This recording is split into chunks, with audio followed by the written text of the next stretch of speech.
ہم سب جانتے ہیں، یاد رکھیے، ایک انسان جو مومن ہوتا ہے، متقی پرہیزگار ہوتا ہے، یاد رکھیے وہ اللہ کے لیے دوسرے مومن سے، دوسرے بھائی سے، دوسرے مسلم سے دوستی رکھتا ہے، بھائی چارہ رکھتا ہے، محبت کرتا ہے اللہ کے واسطے۔ یہ اس کا شعار ہے، یہ اس کا شیوا ہے۔ اور یہ آپس میں جو محبت ہوتی ہے لوگوں کی، یاد رکھیے دینی بنیاد پر، یہ محبت پیسوں سے خریدی نہیں جا سکتی۔ اللہ رب العزت نے اس بات کا اعلان نبی اکرم صلی اللہ علیہ وسلم کو یوں بتا کر کیا، سورہ انفال سورہ نمبر 8 آیت نمبر 63 میں فرما رکھا، لو انفقت ما فی الارض، اللہ فرماتا ہے لو انفقت ما فی الارض جميعا ما الفت بین قلوبہم، کہ اللہ کے رسول صلی اللہ علیہ وسلم، یہ جو آپ اگر پورا مال و دولت جو آپ کے پاس ہے نا، یا دنیا کے اندر، اللہ فرماتا ہے کیا، دیکھیے، لو انفقت ما فی الارض جميعا، کہ نبی اگر تم جو کچھ زمین کے اندر ہے وہ سب بھی اگر خرچ کر دیتے تو صحابہ میں جو محبت ہے، محبت کو تم پیدا نہیں کر سکتے تھے۔ یہ جو الفت ہے ان کے اندر آپس میں، دیکھیے کیا فرمایا اللہ نے، ما فی الارض جميعا ما الفت بین قلوبہم، ان کے دل میں تم محبت نہیں ڈال سکتے تھے۔ پھر اللہ نے فرمایا رکھا وَلَكِنَّ اللَّهَ أَلَّفَ بَيْنَهُمْ، یہ تو اللہ تھا جس نے ان کے دلوں محبت ڈال دی۔ تو پتہ چلا مومن مومن سے محبت کرتا ہے، یہ اللہ کی ایک عظیم نعمت ہے جو اللہ تعالیٰ اس کو عطا کرتا ہے۔ یاد رکھیں، دیکھیے جو کچھ ہمارے پاس ہے اس میں بھی اللہ کی نعمت ہی ہے، اللہ ہی دینا چاہتا ہے، لیکن وہ دے کر ہمیں آزماتا ہے، کبھی لے کر آزماتا ہے۔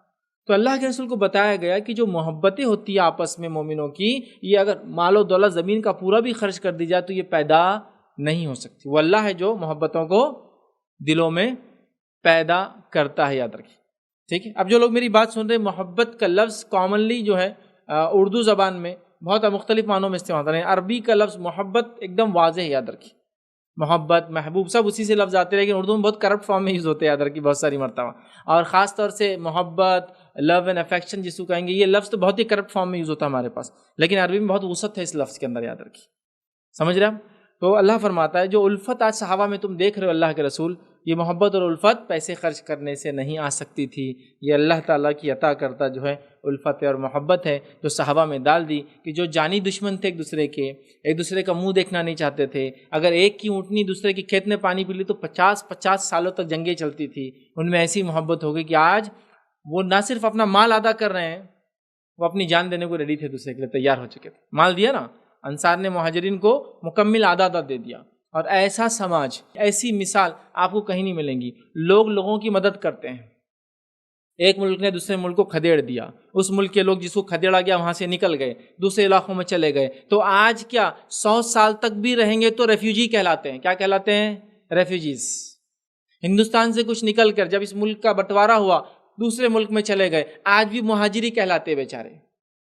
لیکن یہ صحابہ کی ایک جماعت جو مکے سے نکل کر مدینہ آئی، وہ سیدھا حصے دار بن گئے، وہ مدینے والوں کے، آدھا آدھا دے دیا۔ تو اسلام نے یہ بھی بتا دیا کہ اگر کسی کو مطلب جس کو کہیں گے ریفیوجی والا سسٹم، ایک ملک سے دوسرے ملک آ رہے ہیں، اگر ان کی اس کمزوری، اس لاچارگی کو ختم کرنا ہے تو ان سے بھائی چارہ قائم کر لیا جائے۔ اور بھائی چارہ یہ ہے کہ ان کو اپنا حصہ بنا لیا جائے، جیسے انصار نے مہاجر کو بنا لیا۔ اور یہ سب سے اچھی مثال ہے کہ ریفیوجیز کے ساتھ کیا سلوک کرنا چاہیے۔ وہ آپ کے مہمان ہیں، مطلب وہ ریفیوجی نہیں ہے آپ کے، وہ مہمان ہے، اور مہمان کے ساتھ ان کو حصے دار بنا دو، تھوڑے دن بعد وہ نسلیں خود کھڑے ہو کر اس ملک کے جو ہے آگے بڑھانے اور ترقی میں کام کریں گی۔ تو مثال دیکھیے آپ کہ زمین جائیداد آدھی آدھی دے دی، جان دینے کو ایک دوسرے کے لیے تیار ہو۔ تو اوس اور خزرج کے جھگڑے دیکھیے آپ، جو مدینہ کے اندر ہی لڑ رہے تھے، چلیے مکہ اور مدینہ تو چھوڑ دیجیے، انصار مہاجر تو لمبا کیس ہو گیا، جو آپس میں لڑتے تھے جب اسلام قبول کیا تو ایسی محبت ہو گئی کہ اوس اور خزرج کا پھر نام آپ کو دور دور تک سنائی دے گا کہ میں فلاں سے ہوں اور میں فلاں سے۔ تو یہ الفت، یہ محبت یاد رکھیے، جو اللہ کے لیے دوستی جس کو بولیں گے عام زبان اردو میں کہتے ہیں، فردی لیول پر بھی اور سماجی لیول پر بھی یاد رکھیے، قومی اور نسلی لیول پر بھی ہم کو سمجھنا، اللہ کے لیے ہمیں ایک دوسرے سے محبت کرنا ہے، جس کی آج بہت زیادہ ضرورت ہے، یاد رکھیے۔ اسی طرح اللہ رب العزت جو ہے فرماتا ہے جب صحابہ ایمان نہیں لائے تھے تو ان کی کیفیت کیا تھی، اللہ کیا فرماتا ہے سنیے، سورہ آل عمران سورہ نمبر 3 آیت نمبر 103 میں اللہ فرماتا ہے وَاذْكُرُوا نِعْمَةَ اللَّهِ عَلَيْكُمْ إِذْ كُنْتُمْ أَعْدَاءً فَأَلَّفَ بَيْنَ قُلُوبِكُمْ فَأَصْبَحْتُمْ بِنِعْمَتِهِ إِخْوَانًا۔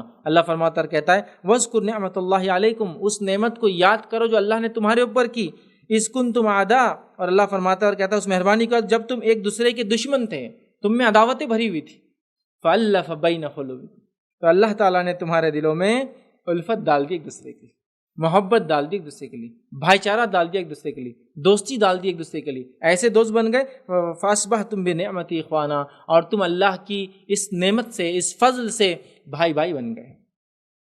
بھائی بھائی یاد رکھیے، بھائی بھائی میں بہن بہن شامل ہے، یاد رکھیے، ہر بار جب بھی مردوں کا تذکرہ آئے گا عورتیں اس میں شامل ہی، یاد رکھیے، سمجھ رہا؟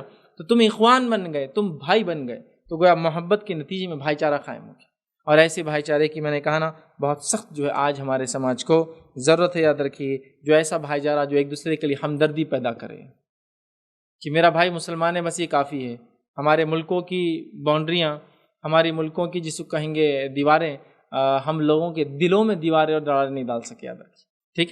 تو بہرحال تو ہم ایک دوسرے سے ہمدردی کریں گے، ایک دوسرے کا احترام کریں گے. یاد رکھیے اسی طرح ایک دوسرے کا اعتماد کریں گے، ایک دوسرے کے جذبات کا